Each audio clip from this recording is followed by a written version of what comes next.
Correct గా 4 కిలోమీటర్ల వరుసగా నడవలేని సావదొచ్చిన ఎదవు నువ్వు ఈరోజు మాట్లాడుతా ఉన్నావు. నేను అడుగుతా ఉన్నా, ఈ 40 రోజులు ఆగు. ఈ 40 రోజులు రాజకీయాలు మాట్లాడుకుందాం.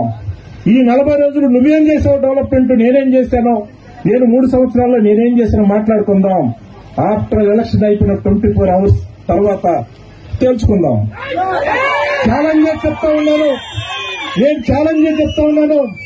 నువ్వు డేట్ పెట్టు, లేకపోతే నేను డేట్ పెడతా. ఎలక్షన్ అయినా పోలింగ్ అయిన గంట తర్వాత ఎక్కడికైనా సరే బలబలాలు తెలుసుకుందాం.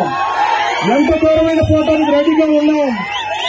నాకు గాని నా కార్యకర్తలకు సంబంధించి ఎంత పోవటానికి ఉన్నాం. సొంత మండలంలో ఇక్కడ ఒక వర్కపుడిసల ప్రాజెక్టు ఉంది, దీనికోసం అనుమతులు తీసుకురావాలని ఆలోచన చేశారని అడుగుతా ఉన్నాం. సిగ్గు లేక ఈరోజు చెయ్యటం చేతగాక ముండ ఏడుపులు ఏడుచుకుంటూ ఎదవలాగా ఈరోజు కూర్చొని నువ్వేదో మాట్లాడుతా ఉన్నాడు. నువ్వేం చేశావు నీకు అవకాశం ఉన్నప్పుడు? నీవు గాని ఈరోజు ఇన్ఛార్జ్ గా ఉన్న బ్రహ్మారెడ్డిని అడుగుతా ఉన్నాడు, మీ అమ్మాయి ఎమ్మెల్యేగా ఉన్నప్పుడు నువ్వేం పీకేవని అడుగుతా ఉన్నావు. మీ నాయకుడు చంద్రబాబు నాయుడు ముఖ్యమంత్రిగా ఉన్నప్పుడు నువ్వేం పీకేవని అడుగుతా ఉన్నాను. చేతగాని ఎదవు నువ్వు. ఈరోజు ఎవడో డబ్బులు ఇస్తే అడక్కదంగా అడుక్కొని వచ్చి ఈరోజు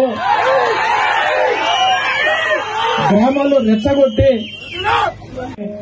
గుంటూరులో దాక్కున్నావు. ఎవడో డబ్బులు ఇస్తే ఈ రోజు వచ్చావు. ఈ 40 రోజులంతా మళ్లీ నువ్వు మార్చిన వదిలిపోయే రోజు దగ్గరలో ఉందని కూడా సందర్భంగా తెలియజేస్తా ఉన్నావు.